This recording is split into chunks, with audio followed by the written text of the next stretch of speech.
The playoff matchups are officially set. After a week of play-in basketball, we now know who the other teams in the NBA playoffs will be in 2023. Now, we know where we're at as Phoenix Suns fans. The Suns are playing the Clippers, the team that they lost to in the last game of the regular season on Easter Sunday, which we all know is a game that really didn't matter. But what we're going to do on this podcast, this 2023 playoff preview, is talk about some of the other series, talk about some of the other basketball that's occurring. And then at the back end, 30, 20 minutes of this podcast, we're really going to talk about the upcoming matchup between the Phoenix Suns and the Los Angeles Clippers. Now, I can't do this alone, and unfortunately, Matthew is out with a migraine. So I'm here with a couple of friends. You know them well. First up, from the Fanning the Flames podcast. They haven't recorded an episode since 2021. Give it up for SoSaysJ. Mr. Voida, how are you, buddy? Mr. Says Jay, how are you? Thank you. Thank you for showing me the respect of not mentioning my last name, unlike some people who one would think, after knowing me for 20 plus years, I won't name names, would know not to do it, but has done it multiple times. Is that why there's been a long podcast? No. Okay. It's because I work way too much. To me, it's my fault. It's me. It's not them. It's me. I'll be honest. Some would say that would be irresponsible. And that someone would be you. Also joining us on the podcast, you know him, you love him. He's the managing editor of BrightSideOfTheSun.com, Mr. David King, NBA. Hey, how's it going, guys? Our son's daddy is here. We both are rocking our Dave King is my son's daddy t-shirts to celebrate his return to video podcasting. How's everything been, Dave? It's been a while since we've had you on the show. Hey, it's been a while since I've done a podcast. I do some radio hits here and there, but that's about it. And so it's nice. I do just writing these days. So sorry for making you look at me in the video camera here, but I'm back for one night only. No, don't say that, because we are going into the playoffs, and you're not going to be able to help yourself, and you're going to want to come on more Suns Jam Session podcasts. We know that. And just in case, I have to remind you how this whole thing works. Is if I ask you guys questions, Dave, I don't want you typing the answers. All right. This is not writing. This is speaking. Okay. So it's a speaking part. It's a speaking part. And I know that, you're magical with the fingers and the words that you put out there on Brightside. For those of you who don't read Brightside of the Sun, you're wrong. You're wrong. If you're going to other media outlets, you're just wrong. And we all know that. So without further ado, I want to pop into this podcast. I'm going to pop in. Oh, go ahead. I'm sorry. You said, did you say Dave's magical with his fingers? Yes. Hey. Yeah. Have you read his writing? It tickles. That's what she said. It tickles you. His quips, his turn of phrases. It no tickles one's your brain. ever used that phrase before. I knew that had you guys doing a double take there. Well, again, I appreciate you guys. I'm really glad to join you, Darth. I'm good. I'm glad to join you. And I am happy to be on a podcast previewing the entire association, even though 99% of the people watching this show only care about one of the 30 teams. But we're going to preview 16 teams tonight, aren't we? Is that how we're doing this? We are. And I think it's good for a lot of the Suns fans to understand what's out there, what's going on, what to keep your eye on, because there's other teams. There's other teams, and there's things to watch and things to get excited for. And potentially the Phoenix Suns are going to play more of these teams. So if you have a good understanding of how they are perceived, at least through the eyes of 3 Suns fans, I mean, we're going to give you so much insight about the Miami Heat. It's going to blow your mind because it's coming through the eyes of a Suns fan. So it's also incorrectly. Now that I think about it, you're like, you said Darth and so, it's like Darth Avoida from Suns Jam. So says Jay. His name is David King.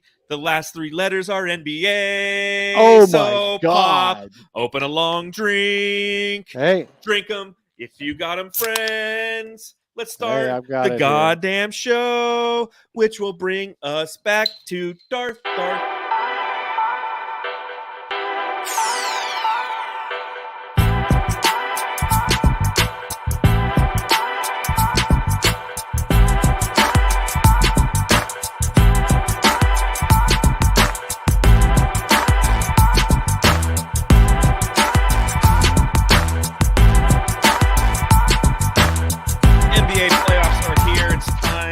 to preview all of the teams that are going to be playing in the NBA playoffs. Obviously, the Phoenix Suns first play on Sunday evening at 5 p.m. Downtown Phoenix is the place to be. But we're going to talk about some of the other teams to start, and I figured the best way to figure out who to talk about first is to spin the wheel of names. So we'll give this a spin, and whoever pops up is who we're going to talk about first. And the first series we're going to talk about is the Bucks and the Heat. Okay, Bucks your production and power is so much better than Sun Solar Panel ever was. I'm impressed, man. You do a great job. I appreciate it. Wait till you see these badass graphics too. Look at that. Damn. It's always buzzing just like I feel like I'm at a neon. bar. Neon. Right. Yeah, that's the whole goal. We're going with neon theme for this postseason run. So the Bucks are the first seed. The Heat won tonight against the Chicago Bulls as the 8th seed. The first question I'll ask for both of you, and I'll ask this question repeatedly as we preview all these different series. With previews. Are you going to be watching this series at all? Bucks and Heat. First of all, can I just say really quickly, fantastic John Mayer reference. Well done. Thank you. Why, Georgia? Why? Second of all, sorry, Dave, I jumped in so quickly because I just want to compliment his John Mayer reference. Second of all, no. Okay, I'm done. Okay, fair. Dave, what about you? You watching any I'm of these not series? sure. I'm not. Yeah, I'm watching a lot of the series actually. Of this Just series? Probably no, not this one. Okay. I'm watching a lot of other series. Of course. Yeah, but this one, focus on the question. Is there Dave. any more boring of a series than the Milwaukee Bucks playing the Miami Heat? The Miami Heat, I don't care. They won by 20, or excuse me, I don't know how many points tonight, but it felt like 20 points tonight over the Bulls. They played Bulls. Thank you. Which is Bev, also another 0 team points. nobody wants to play. Right? I saw the play-in preview or whatever, the lineup tonight, and I'm like, there's 4 teams I don't want to see play anymore. So now we're down to only having to watch 2 of them, and the Miami Heat are like that old meme of the guy rising from the dead. You know, the WWE reference Undertaker. of the dude. Yes, the Undertaker rising from the dead. That's Jimmy Butler and the Miami Heat. We'll just see how long they zombie around in these playoffs before they disappear again. This is definitely one of those series that I completely agree with you. No desire whatsoever. And there's some good playoff basketball. And we're going to get to some of those series as we spin the wheel of names. And I'm glad that we started with this one because it's one that I have zero desire because we know what the Bucks are. And the Bucks are most likely, especially seeing as they're the number 1 seed, they're most likely the team that is going to come out of the Eastern Conference. Now you have a potential clash with the Boston Celtics and the Philadelphia 76ers in the second round, and that's going to be a really good series. But this is going to be a team that's going to – the first 2 rounds, they're really not going to meet a lot of opposition.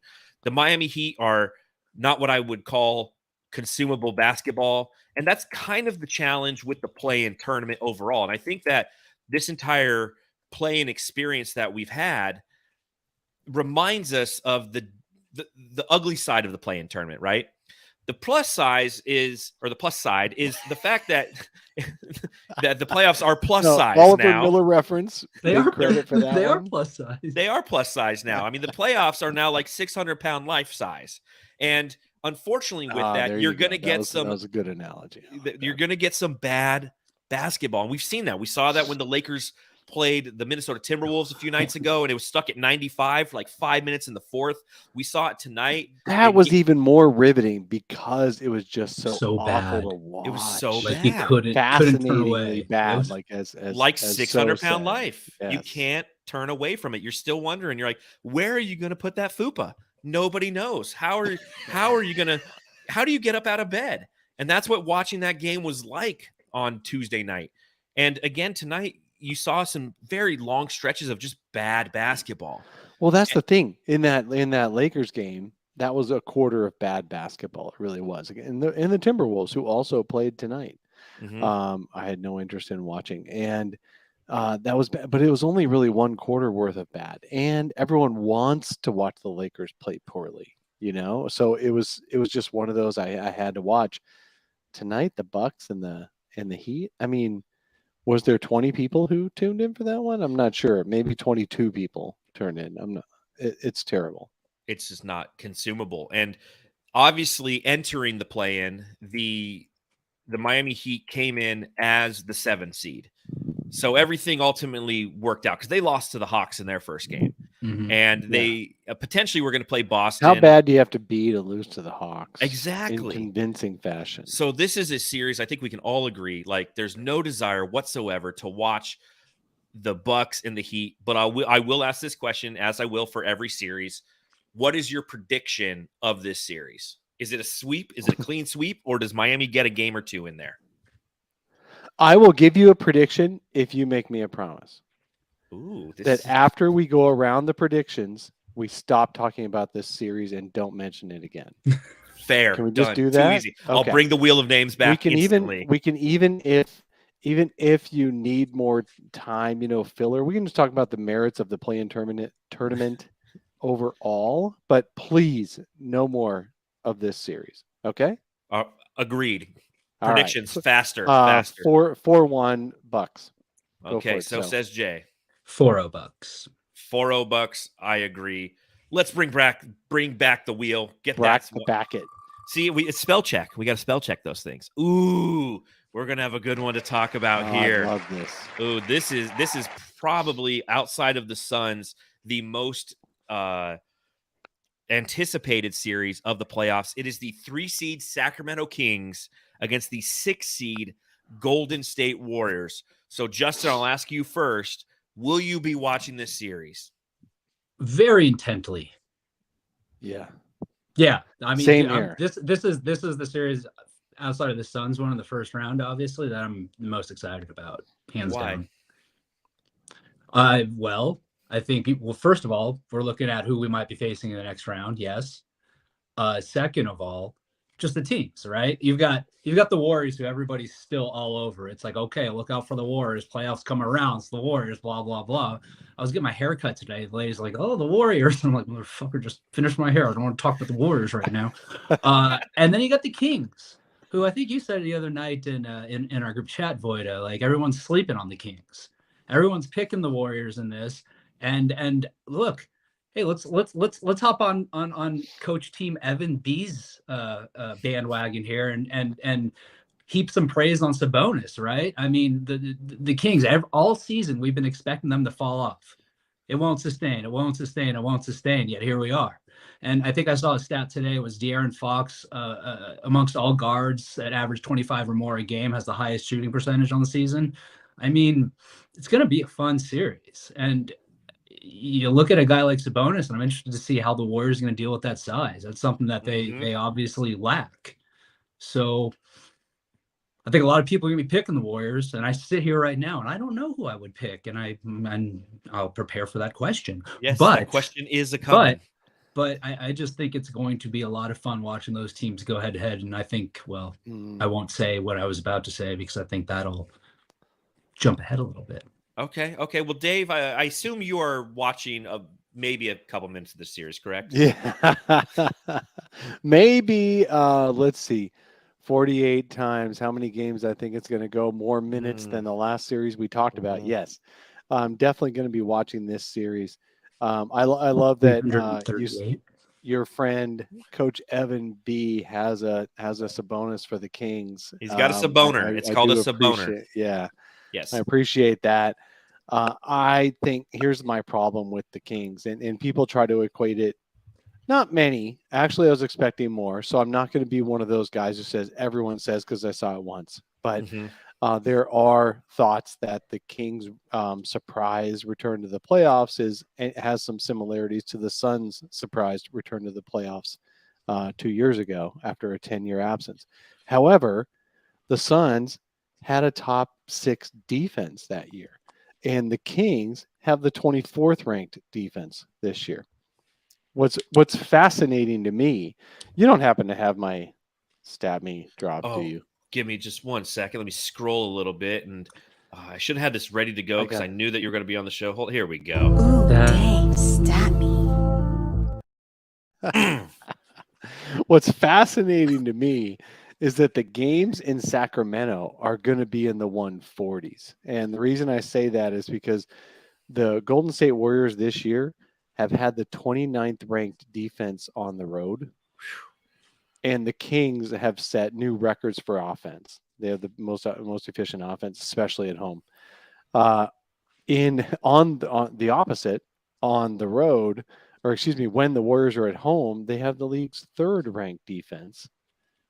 And they have the best home record. So the Kings have home court advantage. So you're going to see a couple of games 130 plus in the first 2 games. It's going to be fantastic. And if the Kings even go up 2-0, they just might go up 2-0 because they have so much. They have a great fan base. They have the great fan base there in Sacramento. What else are you going to do? But then the Warrior, I know, right? There's nothing else to do there. There's a river. Nothing. There is a river. There is a river. Yeah. To go over. But anyway, they're nice very rabid. It's a pretty sweet bridge. Yeah, very poor downtown. So they're going to light the beam at least once, maybe twice. But then the Warriors have 3 of the next 4 at home after that, right? Because the middle of the series, as Suns fans know, there's no guarantee when you go up 2-0. And especially, and Suns actually have a better playoff record being tied 1-1 after with home court advantage than being up 2-0. We'll talk about that a little bit later. But going up 2-0, you kind of start feeling yourself. You kind of start feeling comfy. And the Kings don't know how to not feel comfortable. They have missed the fewest games of any team to injury this year. The Suns led the league. I'm going to do another stat. You don't have to throw the thing up there. Man, I was really That's excited. Okay. You don't have to. Okay. But the Suns led the league last year. He's my with son's daddy. Minutes played together of a starting unit at 750 or so, and they only got in 38 games together to make those 750, right? Because that's about 20 minutes a game. Yeah. The Kings, their starting 5 got 60 plus games together this year. 50% more than the Suns led the league with a year ago. So the Kings feel really good. Anyway, they feel great about themselves. They might go up 2-0. Then it's going to be fascinating seeing the Warriors just claw back into the series in the middle, 3 out of 4. And then it's going to be about game 7, I think. I think it's going to go. But anyway, we'll talk about that in a little bit. It's going to be a fascinating series that if the Kings don't win the first 2 games, there's no chance they're going to win the series. And that's it. Yeah, I will watch every minute I can of that series. So here's what's interesting about this series to me is you mentioned the home and away splits. These teams are located, 90 miles from each other? Yeah. So when we talk about home and away splits, when we talk about fan bases invading opposing arenas, that's definitely something that we could see in this. The home court advantage, the beamers that are going to be at, what is it? Sacramento people leave Northern California, though? I don't think they do. I don't think they leave that area. It's all in Northern California. It's all in Northern California. So the San Francisco people are just going to drive over to the Golden Center. I know it's only. They're not going to do that. I feel like they might. They're not Warriors doing that. No, Warriors fans are going to do that. They've got their private jets. Helicopters. It's like Succession. They just helicopter everywhere. It's the ultimate get the fuck out of here vehicle. They just I still feel like they don't have that level of passion or commitment. I feel like the opportunity exists because you have to think about it from a mental standpoint of, let's say that you're a kid from Sacramento. Okay, you're 17 years old. Your entire life they've sucked, and during your formidable years, the Golden State Warriors have a dynasty. You grew up a Warriors fan. Is that formative? Yeah, spell check. Tick, tick, tick, tick. Lackadaisical. Hey, Dave, what was the one I said on our last pod? You texted me and you're like, how do you spell whatever? Or what was it? I forget, but that was hilarious. Our son's daddy's always there to correct our grammar. I love it. After the fact. What's this word? And I'm like, Justin does it to me, Dave. I don't know. You said that. Like, Justin does it to me. I'll wake up in the morning and an article will post, like the Center of the Sun article, which comes out every Monday on Bright Side of the Sun will post. And Justin he'll send me a text, and he's just like, I don't think you meant this word this way. And I wish I could remember the last time you did it, what the word was. I don't always catch those. Yeah, I do catch 2 or 3 every time. Yeah, but Justin always hits me on it. So, and I go back in real quick and change it. But anyways, that's a compliment. I do it because those are 5,000 words. Do it for me, exactly, and I appreciate it. I'm never mad at you for doing that. Those are 5,000 word posts. You had to peak at the right time, like peak at the right time instead of peak at the right time. Yes, yeah. There you go. We're looking for peaking. Where were we? So we were saying that there's a potential that the fan base in Sacramento, although they are loving this Kings resurgence, you're going to have that division among fathers and sons. So a father's going to bring his son to the game, and his son's going to be wearing a Steph Curry jersey while he's rocking a Chris Webber jersey. There's going to be a surprise. I agree with you. There's going to be a surprising number of people cheering for Steph Curry when he makes a big shot. There really are. But the Kings have a rabid fan base. They will drown them out quickly. It's just like people coming to, thank you. But you know what? Raul's going to spend the rest of the pod trying to rile me up. That's he'll talk about DA, and we should have drafted Luka. That's his thing. Oh yeah, Luka. I don't know. When's Luka's next game? But anyway, he's playing on the sands of Cancun. Yeah, so let's move. But again, I agree with both of you that this he is husky. Every Mavs post, I got that fat picture of Luka, the one that's been photoshopped, so he looks like he's a fucking 100-pound lifer. And I just that's not real. I thought that was real. That's not real. Looks pretty real to me. I mean, it's fantastic. But anytime anything, like whenever Shams is like, they've been fined $750,000, I just post that, and then like the comments, salty Suns fan, he looks like you. I'm like, oh man. I'm like, you fuckers on Twitter. It's great though. It's so funny. You're like, son of a bitch. That really turned on me. Damn, that backfired. I'm in the bathroom, half suicidal, thinking about starting my own media company. I just don't know what to do with myself. So at the same time, it doesn't look like me. He's got hair. Exactly. Like if I had a hat on, maybe, But bringing it back to this series, it is going to be the most watched series by far because of the excitement, because of the storylines. Because Suns Clippers will be pretty good, but you're right. Warriors Kings will be the most watched. Nationally, it will be. And it's going to be exciting. And so I will ask you guys your predictions on this one. Dave, you already said 7 games. Who wins in 7 games? Oh, the Warriors. I think in my opinion, there's like a 92% chance the Warriors win this series. Wow. It's just a matter of if it's game 6. Well, yeah, I just made that shit up. But it's probably game 6. Unless they absolutely have to win like the last 2 games to take the series. But I do think the Warriors close it out. The Kings, look, man, how many high leverage playoff series does anybody on that roster have experience in? Sabonis has been in a couple of playoff series, but they've been like first round blowout, exits. Run out losses. Yeah, who on the Harrison Barnes? I mean, he's that's true. Oh, with who? Yeah, with the Warriors. Yeah. This is the Harrison Barnes revenge series. Alex he's had about 10 years since he got replaced by Kevin Durant. Yeah. Sucks when a really good small forward gets traded for Kevin Durant and has a nice career the rest of the career, but then everyone still forgets his name. Not in this fan base.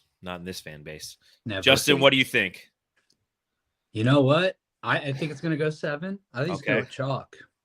I think I'm gonna pick the Kings. So I also agree with Dave. I think there's about a 92% chance the Warriors win the series, but I'm picking the fucking Kings. You're going with that 8%. Anyway. So I'm smoking like a true I'm a parlay fan. guy, right? Yeah. Well, I've heard you both. I hear your arguments. Sustained. I think it's Kings in 6. I do, and here's the reason why. Well, and perhaps why did I join this pod? Well, I think it's because I'm just a different blind. You're a great guy. I think I'm a blind idiot. It's like Jackson Brown once said, I'm just going to be a happy idiot, struggle for that legal tender. And that's, in this case, I think that I'll just play the happy idiot and watch everyone go for the Warriors. And the Warriors have been a team that, and I get it, they have the championship DNA. They just won a championship. They've won 4 in the last 8 years. But they really have some depth issues. This team in the Sacramento Kings has a disgusting offense. And I get that they don't have defense. Like you said, 24th in the league. Yeah, I love it. I love it. The 7 seconds or less Suns were a defensive juggernaut Compared to compared to today. these Kings. Juggernaut. Like they would have shut these Kings out if they had to. And you look at the defensive rating of the Golden State Warriors, they're 17th in the league. They give up the 21st most points. So they're going to both, like you said, these are going to be 140 games. But the Kings have been a really, really good team in the clutch this year. And as you mentioned, De'Aaron Fox, somebody who last year didn't know what the fuck to do in the clutch, all of a sudden has become Mr. Clutch. I don't know why. That's awesome. It's That's unbelievable, awesome for the turnaround. De'Aaron Fox. It That's really awesome. is. And I want to. Can I just jump? faith I'm in sorry. that. I keep jumping in because I haven't done a pod in a while. I know. So I don't You're have like- any etiquette. You're like Justin and Paul. I don't think I ever had I'm etiquette. Paul now. You're Paul now. Yeah, you're Justin. How many games? So we're talking about how awesome the Kings have been this year, right? Just awesome, awesome. man. Awesome. Awesome. And in a conference where the Suns only won 45 games, and the Clippers only won 44, and the Warriors only won 44. How many games In did the dominant Kings win? 48. 48. How many games did the 48. 2013-14 Suns win that didn't even make the playoffs? 48. Yeah. 49. We're no 48. We are impressed with the Kings, but I mean for it's been a lucky year, right, for them because they haven't had any injuries and haven't had to deal with like Devin Booker didn't play enough games to even get considered for All-Star or All-NBA. Kevin Durant didn't play enough games. The Suns had so much injuries this year. The Clippers were resting people on and off. The Lakers had injury issues. I'm just saying, let's not call the Kings like the 7 seconds or less Suns. Let's not make that mistake. They won 48 games. I don't believe one person said that. No, but Not one. no, Not but you're one. saying, but their offense is Dave, awesome. Just because we think they It can is. beat These are the top two Warriors. offenses in the league. So what I'm saying is, offensively, they can hang with the Warriors. Yeah. Now, I'll back up your argument, if you will. How many wins did the Warriors have? Well, they only had because they suck. They only had 44 wins. Exactly. They're only 4 games worse in the win and loss column than the Kings, and they're the 6th seed. So that fortifies your argument, and this will fortify your argument as well. What was the Kings' record against the Warriors this season? Oh shoot! I knew this. Was it 1-3 3-1. or 0-4? 1-3. 1-3. Yeah. So that's why I say Kings in 6. Wait. Because it doesn't make any sense, and I don't make any sense because I'm always wrong. Just ask the Warriors Justin are about not my very plus good, 14 and a but they're half gonna- bet. The Warriors are not very good, but they're still going to figure out how to beat the Kings. So Yeah, but I'm just, I'll be a happy idiot. All right, let's go on to another series. Let's see here. Spin the wheel. Brrr. All right, let's talk about, the series that's going to get shoved down our throat for no reason, and that is the Lakers and the Memphis Grizzlies. We know that this is, with the 2 seed Memphis Grizzlies who are hampered, who are hurt, with the Lakers who won in the play-in, and LeBron's hairline is looking as strong as KD's. I mean, I don't know. All I know is Justin knows where KD gets his haircut. And it must be the same place as LeBron. But this is going to be the series. If the Golden State Warriors and the Sacramento Kings are the 2 series that or is the series that I think that we're going to enjoy the most outside of the Suns Clippers, I think that this is the one that we're going to be annoyed with the most because this is the lead on SportsCenter every night. So I'll start with Dave on this one. How much of this series are you going to watch? I'm probably going to watch more than I want to. I'm just going to put it that way. Like with the last series, okay, so the first series we talked about, I'm not going to watch any and I'm going to be happy. Second series, I'm going to watch it all and I'm going to be happy. This series, I'm going to watch most and I'm going to be unhappy that That's I did a good way to put it. It's like naughty. It's like you're like watching porn. Yeah, God. This is not porn. Don't equate it to it's Yeah. bad porn. It's like bad porn. It's like donkey shows. It's like going down the what the. It's bad porn. It's not good porn. It's bad It's going porn. down the wrong rabbit hole. That's for You know, sure. the way I Definitely go down a hole. I feel like this is like a hate watch, right? Like, Yes. yeah. It's like 600-pound life. I'm gonna sit there and grit my teeth and watch every second of this series. Are you seriously? Probably. Every second. I'm probably not Like, going to watch every second, but I'm going to watch angrily. a lot more than I wish I did. I think I agree with you guys because I think that this is a series where because this one's tomorrow, right? They play tomorrow. So it's going to fall on the days in which the Suns aren't playing. Yeah. And because of that, and because we're basketball junkies, we'll be watching it simply because we're basketball junkies. And you're like, oh, here I am watching the Lakers, watching the Grizzlies, not enjoying it, Well, it's but going I'm to be watching either it. this or that first series. Yeah. So we're gonna but the have to first watch series will always be on earlier, right? Like that's the That's one that's true. on when you're getting home from work. So you catch the second half if you don't want to go play with the dog. But like Right. this one, it'll be like the 7:00 time slot. You have dinner in front of you.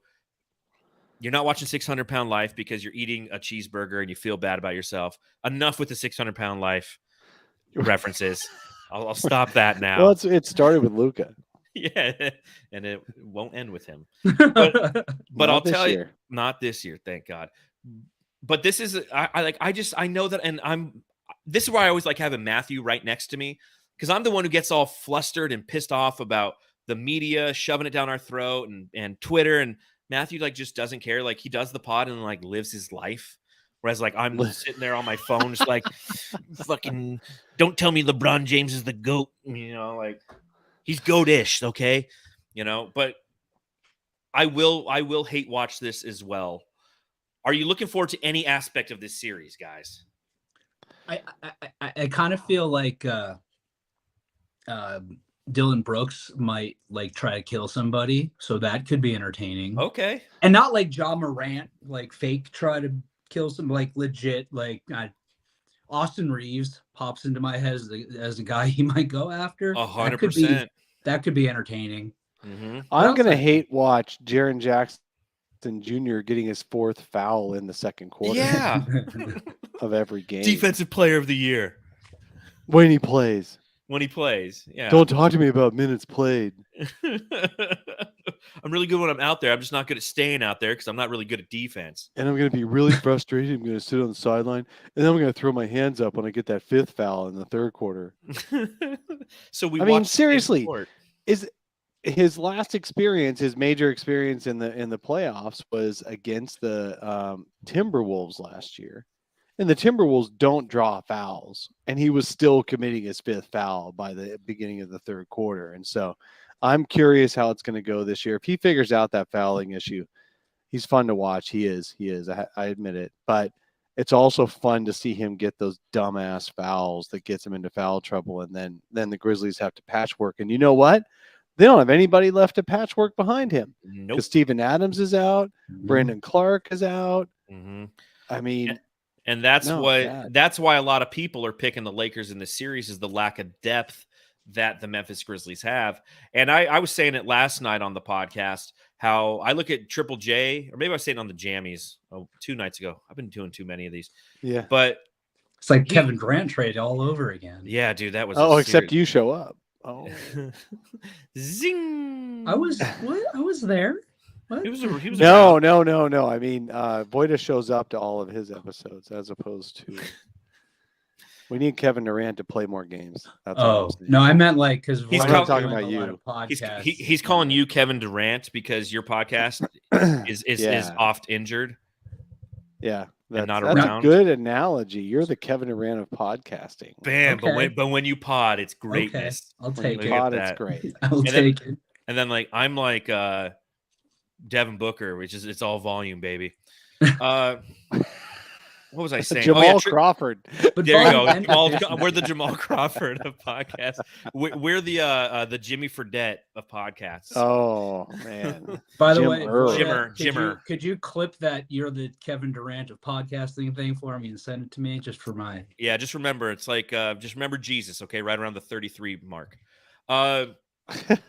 Triple J, I was equating him to Giancarlo Stanton because Giancarlo Stanton's all or nothing, right? It's home runs or strikeouts, and that's how Triple J kind of is, right? It's he's going to go for the block or he's going to foul you every time. So again, that's going to be one of the challenges with this series is seeing how you guys are all over social media. Did you pick up on the whole hubbub over Jaren Jackson Jr.'s his block totals and whether they're real or not? Because he averages twice as many blocks at home as he does on the road.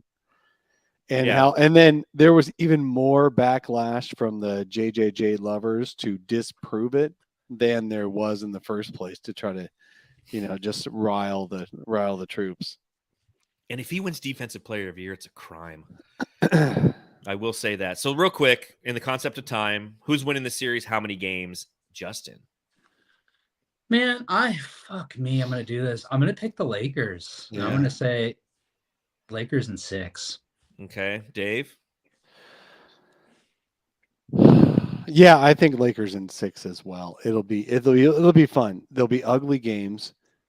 No one's going to be that impressed with the Lakers when they come out of this series. And then who would they play in the next series? I guess it would be Golden State Kings. Golden State Kings winner. Yep. So Golden State's going to make the conference finals again. Damn. Yeah. That's a real shame. Won't that be a series waiting for us? Rauer in the chat says Laker in 7s. Men Kenny says Grizzlies in 6.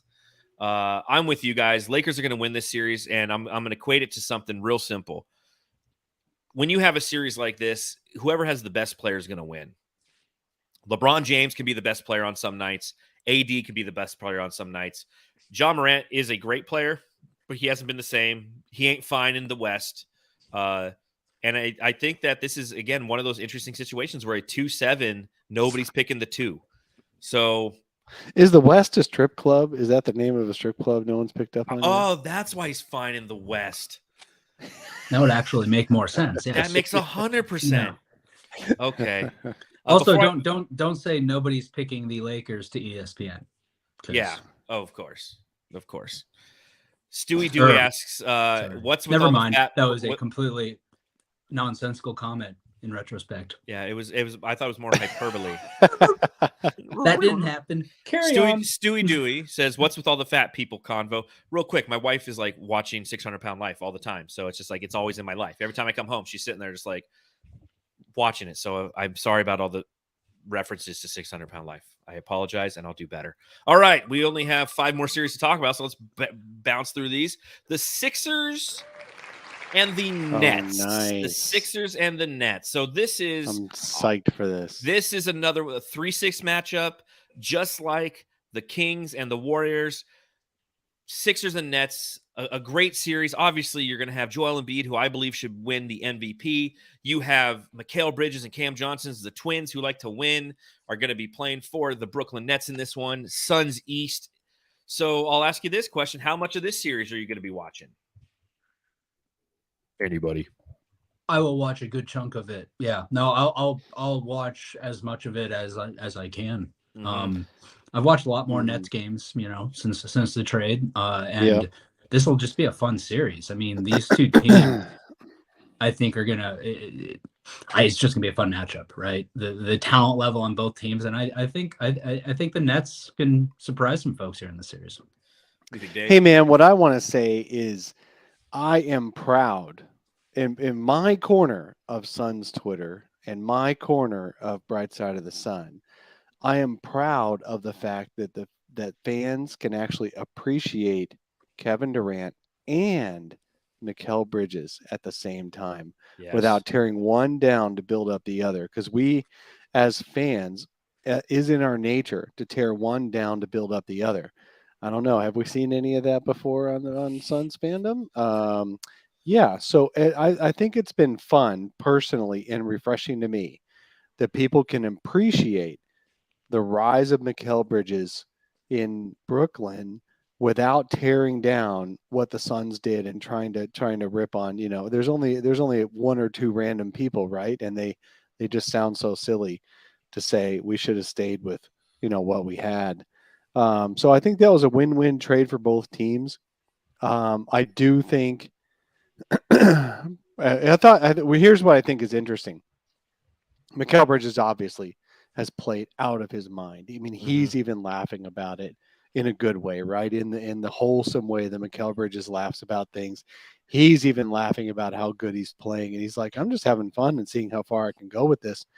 And it would not have happened quite the same way in Phoenix because he was grown into the deferential role, you know, of being that third, fourth scorer or fifth scorer in some cases, even sixth, really, when you consider Cam Johnson.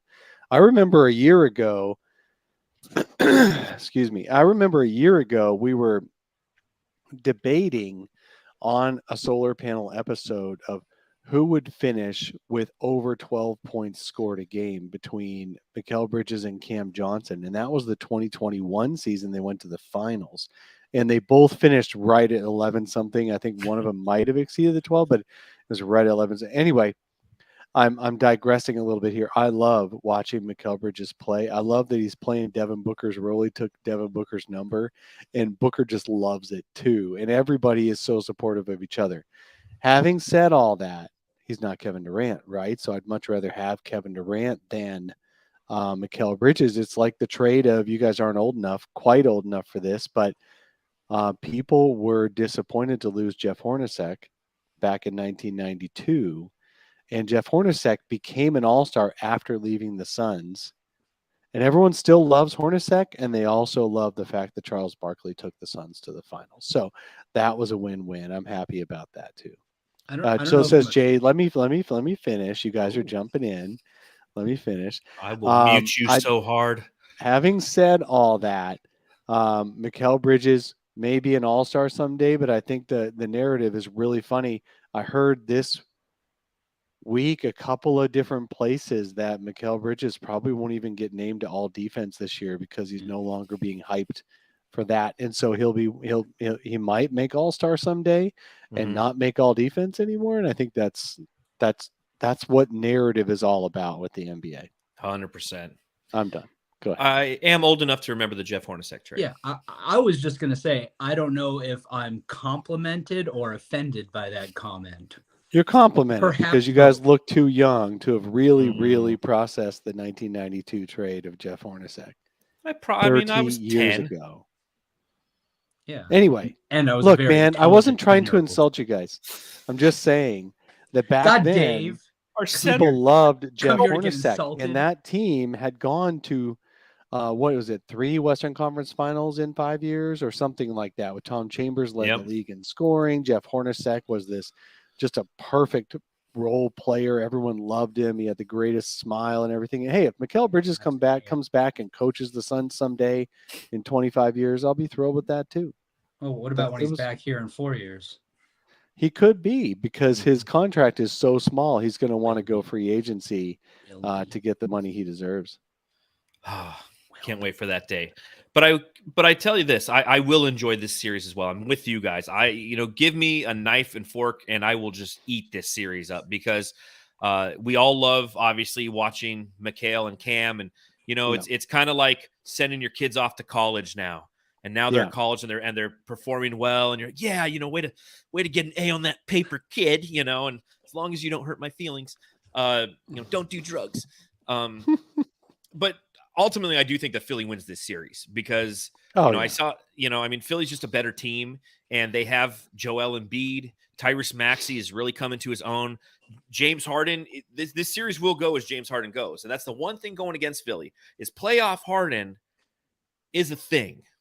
And if he can overcome some of that, we're going to run into playoff Harden. That's most likely going to happen in the second round when they play the Boston Celtics, in my opinion. But in this one, a young team, they'll be pestering, and they will put up a fight. I think it's Philly in 6.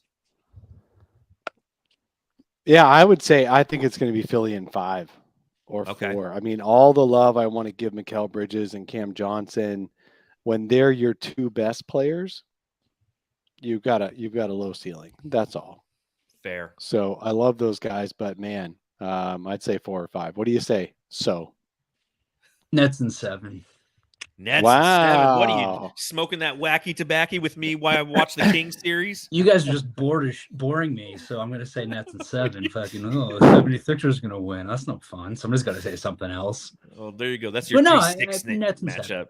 I'm going to put some money on it too, as a matter of fact, right now. Okay, well, He looks down at his multitasker. phone. Remember when I said earlier I've had worse bets, Foyda? Yes. Watch me. All right, a couple more series to go through real quick. Spinning the wheel, let's talk about the Celtics and the Hawks. Celtics and the Hawks. This is another one of those series. You know, again, we were talking a little bit about the Hawks. I mean, I don't know how much I want to spend on this one. This is one I will tell you I will not watch. I can't stand watching Trae Young. Just can't stand watching him. He reminds me of a spoiled rich kid who whines and gets his way, and coaches are, you know, there's a turnstile in Atlanta of coaches who come in and leave, and it's all because they're trying to keep Trae Young happy. Meanwhile, they're losing quality coaches along the way. There's already some friction with Quinn Snyder, who's been there half a year. Nate McMillan's gone. Whoever was there before, gone.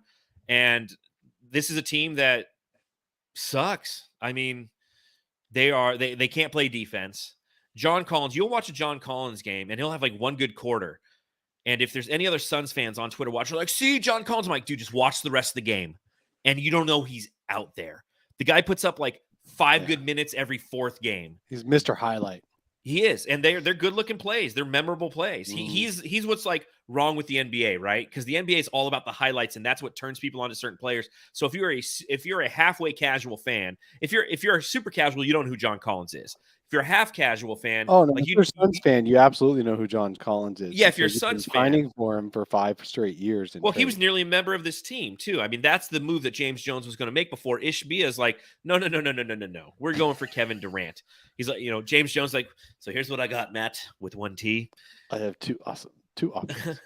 I've got 2 options. John Collins next.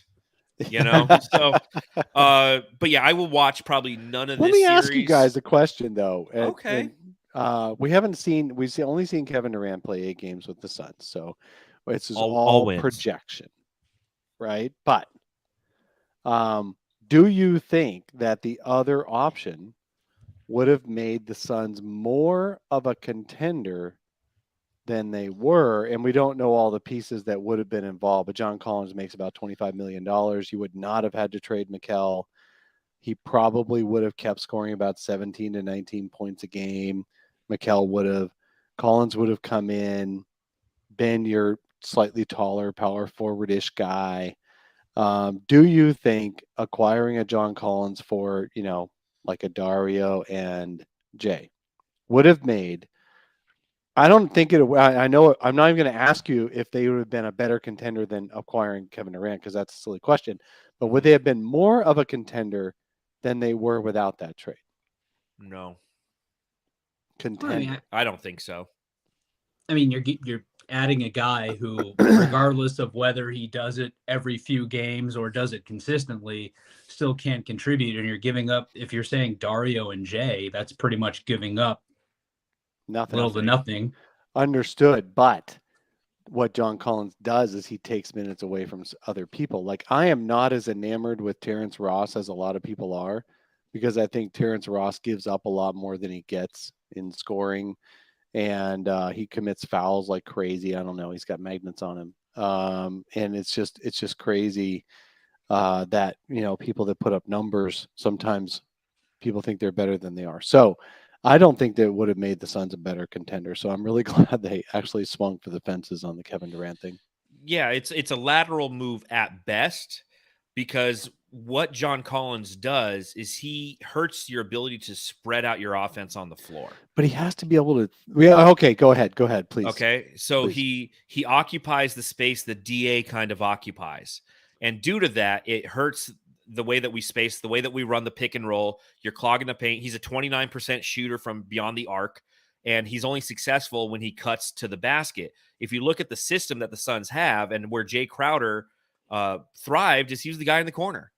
And that's what you needed. And with Kevin Durant coming in and playing the 4, obviously what he does as a playmaker, as an offensive threat and as a defensive threat, it's much different. He's pluggable in any scenario, whereas John Collins isn't pluggable in every scenario. So the sheer learning curve with getting John Collins onto this team, knowing that it would have happened on February 8th, knowing that the team would have had about 15 to 20 games to try to figure something out would have hurt us more. Our seeding would have been lower. We would have lost more games, and we'd still be asking that question, how far can we go? We wouldn't have, I'd feel better with the organic chemistry we had if we had made a different move.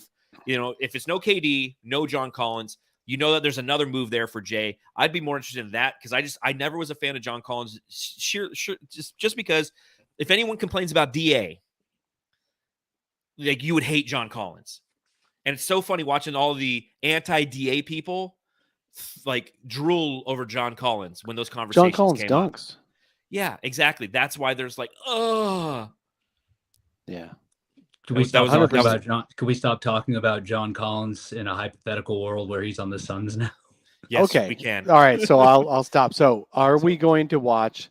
What was the series again? Celtics in 4. Celtics in 4. Celtics fucking in watching 4. That shit. Maybe 5, but I'm not going to watch 5. it. Even though I have grown to like watching the Celtics just play basketball. When they're playing well, they're fun to watch. But man, I hate the Hawks. Save it for the second round. I'm with you. I can't stand watching Hawks basketball. Their jerseys suck. Every version of their jerseys suck. Trae Young's hair. They play. There's Trae Young's hair.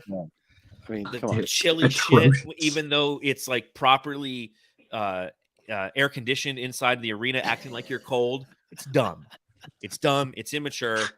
So says Jay. Give us a prediction on the series and get it over with. 4 Celtics. Fantastic. Okay, God, we're 50 minutes in. Jesus. This is fun. I just like talking to you guys. All right, Knicks and Cavs.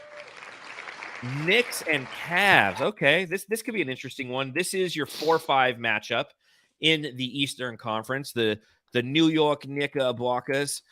They finished with a final record of I don't have it up anymore. I had it up and I didn't have it up. All right, so the New York within Knicks a couple of games of each other. 47 and 35, and Cleveland is 51-31. So, in fact, I have the seeding wrong. I was going to say the other way around. It's the other way around. So the Cavs are the 4, Cleveland's the 5.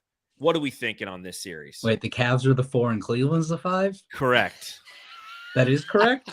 Can't be correct. Yes. Look, see my graphic? My graphic is wrong. You heard it right, Dave. Yeah, I did. Same page. Okay. I heard it. What did I say? You said Cleveland's the 4 and the Cavs are the 5 or whatever. Oh gosh. Another typo. I'm so glad you guys are here to correct me. Where would I be? You picked the wrong guys. I picked the right. That was like a typo and a taco. Like it was and a taco. It's the long drink. It's the Finnish long drink. It's okay. We love your taco. Boy, all right, let's go. I love taco. You love my taco. Do you remember the pink taco restaurants? Yeah. Yes. I went to a grand opening, as a matter of fact. The one in Old Town? Yeah. Yeah, I remember that. Do you remember when they were like 5 minutes from being the sponsor of the Cardinals Stadium? Yes. Everyone who went to the pink taco wore an Ed Hardy shirt. Like that's like when you walked in, they gave you an Ed Hardy shirt. For the record, I refused it. They did, but they don't force you to. It's just a strong suggestion. You're like, no. I'll never forget though. Yeah, someone had to tell Pink Taco Stadium. Bill Bidwell, yeah. What a pink taco opening was. Middle out on your stadium. Pink taco. It's like, hey, the roof is opening on the pink taco. Oh, it's getting warm. So the Cleveland Cavaliers are the 4 seed. The Knicks are the 5 seed. Jalen Brunson's had a really amazing year. Cleveland is one of those teams with Donovan Mitchell, who's had an amazing statistical year.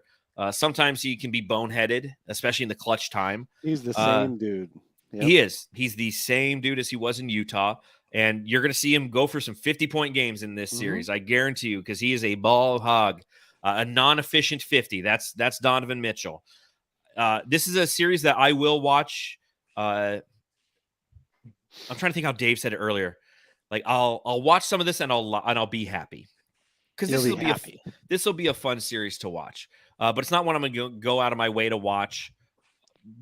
It's just I'm not really into the Eastern Conference that much, and I don't think that any of these teams like whereas the Sixers are a team that I think can do some damage, and I know that the Bucks and the Celtics are teams that can do some damage. I don't think any of these teams can truly do some damage. Cleveland might have the ability to upset Milwaukee in the second round if they get there. A couple games, but not in the series. I was going But to say, yeah. I mean, they might get Again. 1 or 2 games. But in this one, I think I think it's a 7-game series, and I think it's Cleveland. What do you think? So, I feel like my level of interest in this series is probably somewhere along the same level as your interest in the graphic, right? Like, I just don't care. my attention to detail on this series and be about the same. And I don't disagree that it'll be like the basketball could be enjoyable, but it's just like, I don't know, something about Cleveland. I just don't care to watch anything Cleveland related, except for that Cleveland tourism video. Have you guys seen that? That's hilarious. No. Watch that. Believe Land? Fake. No, it's like the fake Cleveland. It's, hey, at least we're not. Anyway, I'll send it to you guys later. I think I've seen At it. least we're not Erie, Pennsylvania. What? No, at the end they're like, at least we're not Detroit. Yeah, I know I've seen that. I know. So, I've seen that. Our water is drinkable. And maybe part of it is also like the Donovan Mitchell thing. I'm just kind of like, man, but it's, I just don't have a whole lot of interest in it. It's not to say, if I'm flipping around, if I get home early from work and the game's on, I'll put it on the background, but I'll take, I'll take the Cavs too, and I don't know, some 6, 7, fine, whatever. I don't care. In a number. Wasn't it Dave who once picked the Suns to win in 8? Yeah. Remember that? Yeah. First round, 2021. 3-1. Hey, they're going to win 5 games. Speaking of fun Dave memories, you know what I stumbled across the other day, Dave? Remember that time you called DeAndre Ayton Joel? Yeah. I came across that video on my phone. It was fantastic. It made me the video. It made me chuckle. Yeah, it's on my phone. I'm sure it's because I cut it and posted it on Twitter. I did. It was fantastic, and Mikhail's reaction was so great.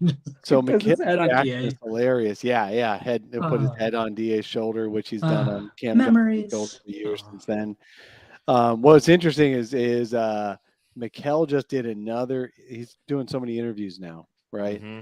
And he was recounting draft night, and every time he tells the story, he's angrier and angrier over the trade, right? It's like, I never heard this version of him. I was so mad. I was walking around behind the thing going, blah, blah, blah, why are they trading me? All this stuff because Philadelphia was his hometown team, his favorite team and all that.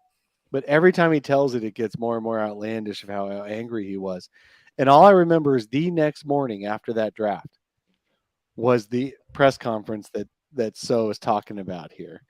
That they were side by side, and Mikhail was just so happy-go-lucky that he just laughed when I called DA Joel. Now, for people that don't remember the actual press conference, the question I was trying to ask, 10th, and I was waiting my turn all this time, and I'm like, because Joel Embiid says, don't compare him to him because at least I play defense, and DA responded with a cartoon picture of him dunking on Joel, and I wanted to ask that question, and so I flubbed it. Joel. And then recently, I don't know if you guys picked up on when when Kevin Durant was introduced to the fans, and we were all there, and you guys did a wonderful job cheering when I had my question. That was awesome. Did you pick up on the fact that I said, "Hey James, I have a question for you," and it was Kevin I was talking to? No. Yeah. We were too busy being proud of ourselves. I'm so bad. Yes. But they knew what was happening. James didn't get a single question in that whole interview, and he knew I wasn't talking to him. But it was a great question, and I got a lot of credit for it. And I even did a radio interview later, and they played back the entire thing, and I heard myself go, "Hey, James." Oh, fuck. And then you heard the cheering in the background. I did. Yes. And that was awesome. They actually played on, it was 1060. They actually played the question because they wanted to hear to play the cheering for my name in the background. Obviously, it was Justin, myself, and Duarte were there. I'm like, when they say Dave's name, dude, go fucking crazy. We went nuts. It was a lot more than just you guys. I give you guys a ton of credit, but if it was just 3 of you, we could have told. But you guys either riled everybody up around you, or the whole just section. Lemmings. Everyone's just lemmings. Yeah. Cheering! Somebody's cheering. Everyone's like, "Oh!" So with that being said, Cleveland in 6. Okay, so here, let me tell another thing. I grew up in Erie, Pennsylvania. Did you really? Exactly 2 hours away. Did you really? All of Cleveland, Buffalo, and Pittsburgh. Did you watch the show? My mom's from Buffalo. Erie, Pennsylvania. No, fuck no. I It's I on. haven't. It's on, I've been. it's on, No, it's on I Amazon. grew up in It's Erie, actually Pennsylvania. really I didn't good. say I enjoy it. loved it, but anyway, when you're growing up, you have to pick your fandom, and if you like one team, you cannot like the others. And I picked the Steelers when I was very, very young, and so I to this day cannot celebrate anything Cleveland or Buffalo, even though Buffalo should be fun to love in football. You know, the NFL. I should love watching Josh Allen and all that, but I just can't. Let's go Can't do it. Buffalo. My stepbrother loves Buffalo and hates the other teams. I have cousins who love the Browns and hate the other teams, and it's fun when we get together and it's it's football season. It's awesome.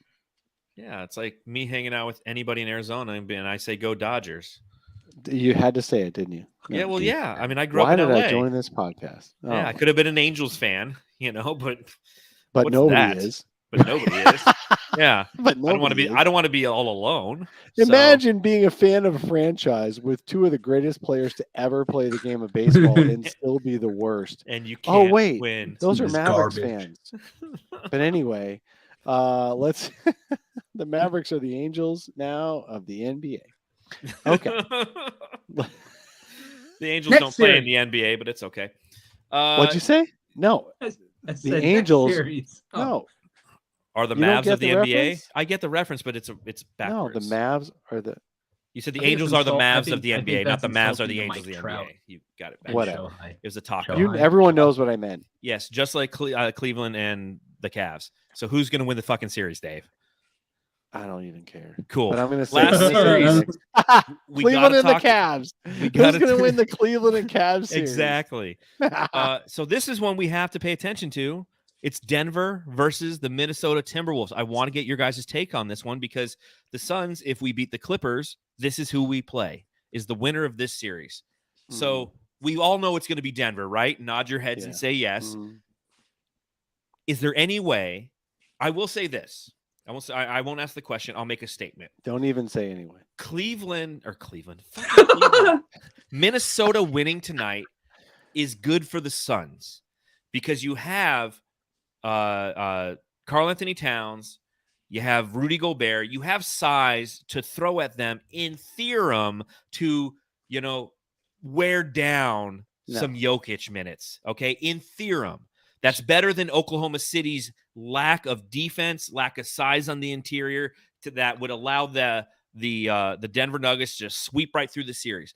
Denver might sweep right through this series, but maybe they can throw a foul or two on Jokic. I don't know, but we all know it's Denver, right? Sweep the leg. Yeah. Sweep the leg, Johnny.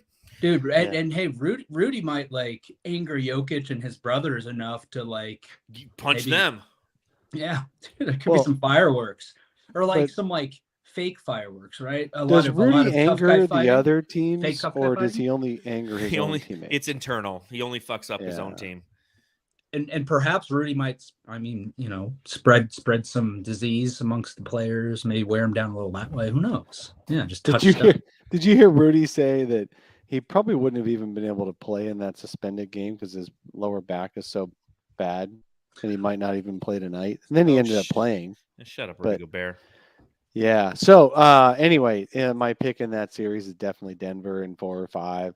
They're going to feel pretty good about themselves, and it's going to be a lot of predictions of Denver beating the Suns, I would think. But I can't wait to play Denver. Can't wait.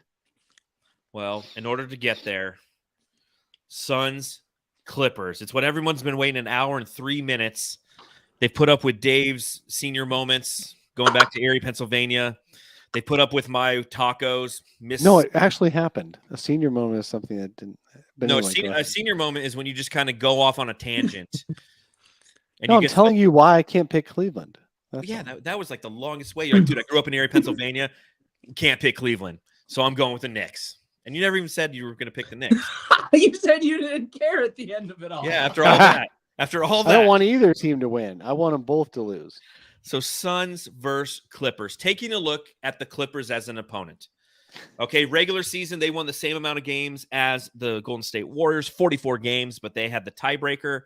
They were 13th overall in points per game with 113.6. They were 12th overall in opposing point per game in 130.9. 113.1. Offensive rating of 115 is 16th best in the league. 114.5 defensive rating, 18th in the league. Rebounding, 17th in the league. Assists, 24th in the league. 3-point shooting, 38.1%, third in the league. So taking a look at the Los Angeles Clippers as the first round opponent for the Phoenix Suns, I'll ask you both this, because I know you're going to be watching every game, I assume. So I don't need to answer that question. But I do want to know, what is the biggest weakness you feel the Phoenix Suns might have against the Clippers? I'll start with Justin, because Dave will talk for an hour. And he'll be right. He'll be right in what he says. How about that? That was the first time anybody's ever started with me, because I will be more brief than the other person. Isn't that crazy? Let's take a moment here to acknowledge this. This is like a historic moment. The stat that the Clippers are third in the league in 3-point shooting, that's the one thing. If you're going to ask me to point to something in this series, I'd point to that, because we know that the Suns give up a ton of threes. We see how often you get a guy on another team who just goes off from three that, whether they regularly do or do not, it's a situation where it seems like it just gets, what's the word I'm looking for? Exaggerated against the Suns, right? Compounded. Guys just go off, right? I can see a series like this, a guy like Norm Powell go off, something like that. But ultimately, I won't put the cart ahead of the horse here and say what I'm going to pick, but I think you probably know. But yeah, if you ask me to point to something, I guess it'd be 3-point shooting, because it just seems to always be an Achilles heel for us to a certain degree. 8-0 in the bubble. What do you think, Dave? Yeah, I think the problem for the Suns is going to be turnovers, turning into points for the other team. It's been ghastly lately how many live ball turnovers the Suns have. They used to be, when they would commit, first of all, they commit a league low number of turnovers the last couple of years, in the 11, 12 range. And almost all of those would be dead ball turnovers, where the other team is taking the ball out from the sideline. This year, they're still only averaging 12, 13 turnovers, but they're all live ball. Like Cam Payne throwing it sideways across the court and the other dude getting a dunk. Chris Paul is having live ball turnovers more often than ever. Devin Booker has always been prone to live ball turnovers. That's where the Clippers can get that extra 10 points over on the Suns, is on those turnovers. And then of course you've got the free throws. The great thing, and of course I'm going to jinx it by saying this, but Kawhi has not forced himself to the line as much as he used to in years past, but he could, because the Suns would put him there if given an opportunity. So while I'm a little worried about 3-point shooting, the Clippers are going to have 2 games in this series where they make 17 plus threes. That's going to happen. And then there's going to be the other 4 games, or the other 5 games of the series, not 5 wins, but the other 5 games of the series where they're not, and the Suns are going to take, however many they need to. So I really think that the live ball turnovers are going to be the key. And if that gets combined with them making a ton of threes, you've got a bad looking game. And I agree with you. I think you're both correct, because one kind of feeds into the other, right? Mm-hmm. Like we're both now, all 3 with me stating this, we're all talking about the perimeter. That's their strength, right? Even though they have Ivica Zubac and they got Mason Plumlee, it's a Clipper strength. And they can, there's going to be that game. We saw it against Dallas last year. Dallas was not a good 3-point shooting team. And the Suns turned them into one. Turned them into one. And we are not a great perimeter defensive team this season. We allow a ton of threes, right? We're really good at offensive rebounding. We're 5th in the league in offensive rebounding. And we're going against a team that is that's not, even with the Ivica Zubac, Mason Plumlee, some of their size that they have on their interior, we have the ability to allow the other team to get hot from beyond the arc sometimes and get confidence, and it's frustrating. And I think that the Suns are going to have a hard time defending the 3-point line against this team, because they love to shoot the fucking 3 ball. Okay. Another thing that's going to be really interesting in this series, I feel, is the way that they defend Russell Westbrook, because he's a lot different than like Reggie Jackson was with this team, right? Mhm. Reggie Jackson was a pull up, spot up, shoot up three guy, whereas Russell's constantly putting pressure on the defense in transition. He's going right at the hoop. So I foul trouble is something that we have to just kind of keep an eye on. Busy's health, I think, is very big because Jock is not a defensive center. He can get some blocks here and then, but if you have Busy in there, you have a little depth behind DA. I think that's going to allow success for the Phoenix Suns and, again, kind of stopping the Russell Westbrook onslaught. Because Russell Westbrook, he's another one of those players, right? He can look really good and he can look really, really bad for stretches of a game. And all you have to do is try to get him inside of his own head and you'll be okay. Ultimately, I'm not worried about this series. And that always scares me when I say those kind of things, right? Yeah, we weren't worried about the Mavericks last year. We weren't, either. and that's why I'm scared, But here's another fear of mine. COVID? Is speaking of not, yeah, right. Speaking of little worries and hearkening back to last year's playoffs, I think Monty Williams deserved Coach of the Year the last 2 years. I really do, and I also think this year he did his best coaching job. I do because I agree. He got this fucking team to 4th seed in the West with Devin Booker not playing enough games to even qualify for awards. Like Devin Booker missed 2 months. Chris Paul missed 2 months. Cam Johnson missed 2 months, 2.5 months before he came back. Campaign missed months. All these guys missed games, and Monty Williams still had them all committed. These other teams are turning on each other. They're getting their coach fired, all this stuff. Monty Williams kept them all on a string to the point where Saban Lee at the end of the year, when he finally got his 44-minute game, he's like, Coach Mont always talks us up, always keeps us positive and keeps us ready and keeps us motivated. All these guys, he's got them in his corner and playing well. However, having said all that, he is stubborn as fuck in the playoffs.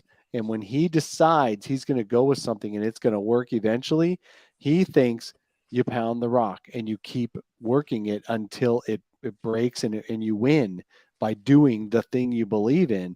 And last year against the Mavericks and the year before against the Bucks, it didn't ever turn in his favor and he lost the series. So the only other worry I have this playoffs is Monty Williams not having learned his lesson and been able to get off the nut of thinking one way is going to win a series. And if it didn't win once, it'll win the next time.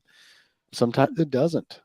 Well, don't read the answer to question number 8 on the Suns Clips Previews Predictions Roundtable for Bright Side of the Sun, because the question is, what will the Suns' biggest strength be? And you say, make it a surprise, so not Kevin Durant's shot making. And my response was Monty's adjustments. Said everybody gives Ty Lue credit for his ability to make in-game and in-series adjustments. As Monty Williams enters his 3rd postseason with the Suns, and knowing that he has both Kevin Durant and Devin Booker on his roster, I believe his experience will begin to show. I feel the decisions he made throughout the regular season will display a coaching maturity that Monty doesn't get enough credit for. How he manages rotations will be key to success for the Suns, and they will be dictated by the adjustments that Monty makes. And now you don't have to read that tomorrow, people.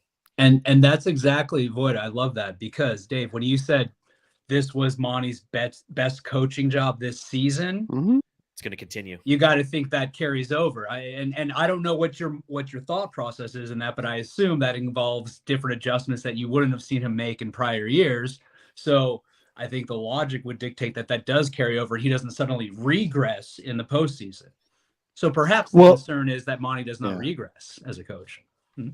Yeah, I mean, right. We don't want him to. That's a good way to put it. Look, what's he going to believe? Here's the best thing: what he believes in the most. Landry should believe in the most. Yeah, right. Way too much. What he believes in the most is Devin Booker and Kevin Durant, and those guys know how to deliver. So I'm very happy about that. In fact, part of the best coaching job he's ever done is the dude. Who did he give way too much trust to last year in the playoffs in these last 2 years? Chris Paul, right? Like Chris Paul would wear down and he'd still run him out there for 40 minutes, still put him on an island on switches, all this bullshit. Guess who changed the most this year? Chris Paul. He convinced Chris Paul quietly, Hall of Famer, top 75 player in the history of the NBA, was all NBA last year, to take a back seat and become a catch and shoot player this year. He became basically, he joked about it mid-year, he became Jason Kidd this year, late career Jason Kidd, where he who won a became championship. who won a championship by being a catch and shoot guy who didn't score very much, but he basically. So Chris Paul is now that corner 3-point shooter that we're worried Josh Okogie might not be. When Josh Okogie can be the Mikal Bridges slash and cutting and guy like that who doesn't stand still. If you can put Kevin Durant or Chris Paul in that corner instead of Josh Okogie, you become almost unstoppable. That I love. I love that. And those guys are going to come through. I just hope he doesn't put too much on a Landry Shamet or somebody like that. But so he is set up for success. And you're right.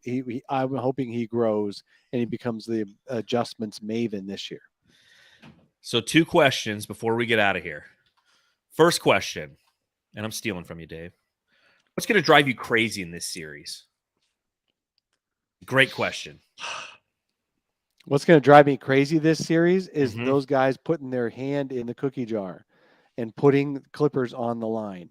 One of the things that Mikal Bridges was really good at, and those guys were really good at in prior seasons, is getting their hands free. One of the reasons DeAndre Ayton does not get foul calls on him too often is because he keeps his hands visible to the refs. Those guys knew that. Josh Okogie, Torrey Craig, they stick their hand in the cookie jar constantly and get called for it. And they wonder why. Campaign. I mean, Damian come on, Lee. guys. Chill. Keep your Terrence hands Ross. free. Use your hips. Use your chest. And stay out of foul trouble. It's going to drive me crazy. It's all in the hips. It is. What about you, Justin? What's going to drive you crazy in this series? I don't know, man. Other Suns fans. Other Suns fans. Possibly other Suns fans. Ooh, that's a good answer. I mean, I'm gonna go off on that here in a second. I'll for go it, to a default, and I'll say something some ref does is gonna annoy me. The ref. Oh yeah, that's guaranteed. When we get that Like, Scott Foster game in Game 4. See, I feel like they'll save him for later in the playoffs to drive us crazy. Yeah. Although I think the Suns were like 2-1 or 3-1 in Scott Foster games this year. 2-1, but I think the 2 wins were without Chris Paul. Of course. So yeah, I'm gonna look that up because if that's correct, I think that fucking amazing. At least one, if not both. So yeah, I was saying something yesterday. I did like an Instagram live thing before I went live on the podcast. And the thing I was saying to all Suns fans out there, be humble. We could look like some fucking douchebags as a franchise and fan base during postseasons. Looks like douchebags. Yeah, but like we're sitting there like counting fucking money, Suns and 4 guy. Like I'm talking 2 years ago, obviously. And we were humbled last year because of it. So go enjoy the playoffs. Have fun. Hang out with your friends. Come to the Suns Jam Session watch party, which will be for Game 4, 12:30 p.m. at Blue Agave in Scottsdale. We're going to do a watch party. We're going to do a live podcast. Gavin from the Aussie Suns fans is going to be in country, so he's going to be hanging out with us. But enjoy these moments. That's what this is all about. It's about sharing these precious moments with family and friends as we watch our Suns in the postseason. What brings everybody together. The random people at work are he's coming up over from Australia, and he's here when they're on the road. Poor guy, man. Poor guy. The timing of it just was unfortunate. For him. So he was praying for a drop to the 5th seed. He wanted the 5 seed, probably. Poor guy. Yeah, but again, enjoy. But don't be a douchebag. Don't be a douchebag. But the thing that's also going to drive me crazy in this series. And I know, and this is every series, but offensive rebounds. I mentioned a little bit earlier because I've already looked up the statistics because there's nothing worse in the postseason than giving up an extra possession to the opposition and extending possessions. It's the one thing I yell at my TV all the time, every time I watch a basketball game. Grab the fucking ball. The rebound. Grab the fucking ball. We all do it. And that's what'll drive me crazy. All right. Prediction time. Brought to you by your sponsor. Hold on. Where's my sponsor? Here we go. Fuck. Predictions, ladies and gentlemen. Predictions. What are we doing for our predictions? Suns or Clippers? I'll start with Justin, who predicted the Suns would go 8-0 in the bubble. For those of you who are new to the Suns fan base, this guy right here predicted the Suns going 8-0 in the bubble, and he meant it. And he also picked the 1 seed for the Suns a year ago before the season started. Yes, that was literally his Twitter handle for an entire season. 1 seed. Now it's KD book.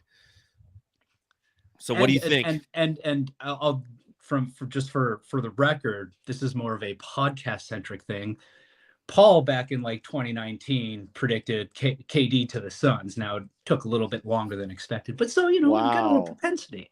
Just saying. I've made a lot of predictions in the last 5 years. I'm gonna have to go back and look at which ones came true 5 years later. Two and a half of them did, Dave. I saw your math; it wasn't right. No, you my gave math yourself was more right. credit. I got 5 you gave yourself and a half. more credit than you should have.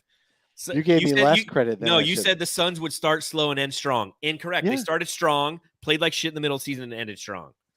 No, the majority of the season was slow and they ended strong. Nope. I give myself credit. We were the number 1 seed for the first month and a half of the David. season. Come on. First month and a half. That's like the first quarter. Okay. Who cares who wins the first quarter? Starting. Starting. That one was wrong. You're wrong on that one, Dave. I love it because I you wrote a whole response to that article. I did. It was great. That's what it's about, man. And you were wrong. That gave me writing material. I know. That's what it's about. You're welcome. I inspired you. Yeah, you calling you out. Because in our Slack channel, I'm like, by the way, Dave only got 2.5 right out of 13. Because 14's still up in the air. He's like, I'll show him. And he broke them all down. 12 hours later, I had 2,000 that's words what on that it. whole thing was. He's like, I'll show Void. Void is wrong. I'm like, yeah, I'm just trying to inspire you, man. Now, if I can inspire Khalil, it'll be a miracle. So again, what are we gonna do? What are we gonna do? Suns in, Clippers in. What are we doing, Justin? What's the final tally? The series will last 4 games, and the Suns will win it. I have to say it that way because a shorter phrase has been ruined forever. Thank you. That's not being a douchebag, and I appreciate that. Dave, what do you say? I'm gonna say, I can't. It's not doing it. Fuck it. My camera is not showing my hand. But anyway, I was gonna do Suns in 4 and 2, so 6 games. Okay, so Suns in 6. My prediction, I'm saying Suns in 5. I think there'll be that one game in which the Clippers just get hot from 3, and unfortunately we'll lose a game because we'll kind of give it to them. To both of your points, Dave, you were saying that they turn the ball over, live ball turnovers lead to easy 3-pointers. That's going to be a game that the Phoenix Suns end up losing. So Suns in 5. Gentleman's sweep. A gentleman's sweep indeed. No one's ever called KD, Devin Booker, or Chris Paul gentlemen, but it'll be Suns in 5. Have you guys watched KD's interview on David Letterman's, what is it, like My Next Interview? No, I keep meaning to. So blazed. You guys got to watch it. It's fantastic. It's fantastic. They're talking about it. He goes, David Letterman's like, so like how often do you smoke weed? And KD just goes, I'm high right now. I'm like, my guy. Anything else we want to talk about before we get out of here, guys? No. I'm looking forward to this. You know what? I think the Suns are going to have the right mentality this year. Last year, they thought they deserved to be back in the finals to prove that they could win the finals, and they overlooked the earlier rounds. Mm-hmm. And this year, I think they're properly motivated in every round. So I love how the mentality is different every single year, right? 2 years ago, they were worried they'd even win one game. And so they were so hyper-focused on every game. Last year, they thought they'd never lose a game. This year, they're properly balanced. Yeah. Appropriate fear is what Monty Williams said they lacked last year. That's a in good the way middle to put it. of the playoffs. He said they lacked appropriate fear. This year, they've got that. But they also have a lot of confidence because of Kevin Durant. Mm-hmm. And this year, we don't have to worry about a COVID outbreak. Yes. Hopefully. I mean, it does still exist. But yes. I mean, I'm pretty sure protocols don't exist in the NBA anymore at this point. No, they don't. They don't. It will Let's be just exciting. hope Chris Paul doesn't celebrate his birthday too hard this year. Yeah, Jesus.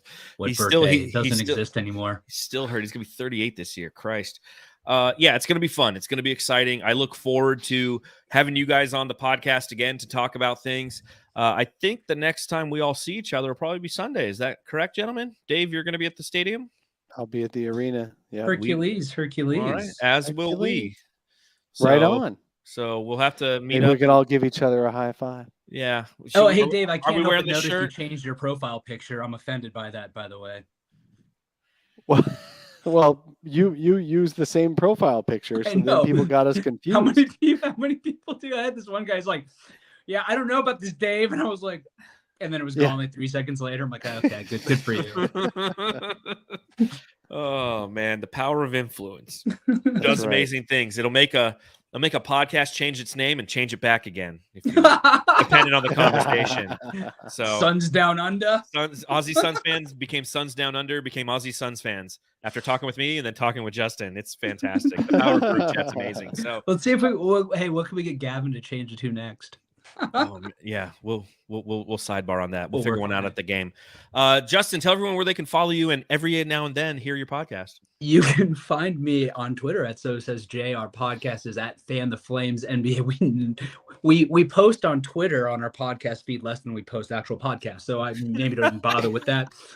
Sometimes I accidentally post from there though, which happened the other day actually. So, and you can. It's find funny our when you podcast- accidentally you post from your podcast thing, isn't it? Yeah, I've done it too. Yeah, I did it. I think in Suck off response to the one of A. your posts, as a matter of fact. Oh, I got you. Yeah. Sorry. Yeah. And just remember, Raul says Luke is still better than Ayton. Dave. Hey, Rao. I don't know who Dave. that is, but I think Rao sucks. I'll just say that. Wow. Fighting words. He loves Dave, that. Dave, can you tell everyone where they can follow you? Yeah, you can follow me at Dave King NBA. It's right there. And you can see my writing on brightsideofthesun.com. And I appreciate you guys tuning in tonight. It's awesome. Good to have you back, Dave. Thank you again, Justin, for joining me. Of course, you can follow me at Darth Voida on Twitter. You can follow my podcasting partner who hopefully is recovering from his migraine. I think what it is he's actually just going out on dates and just telling me he has a migraine. So good for you, Matthew. Slaying. Yeah. They probably end the same way. With him going home and loving his family. Yeah. You can follow him at Matthew Lissy. You can follow the show at Suns Jam. And of course, you can read my writing and Dave's writing at brightsideofthesun.com, the #1 blog site for the Phoenix Suns on the interweb. So until the end of game 1, when we go live with our post-game podcast, everyone have a fantastic evening and go home and love your family.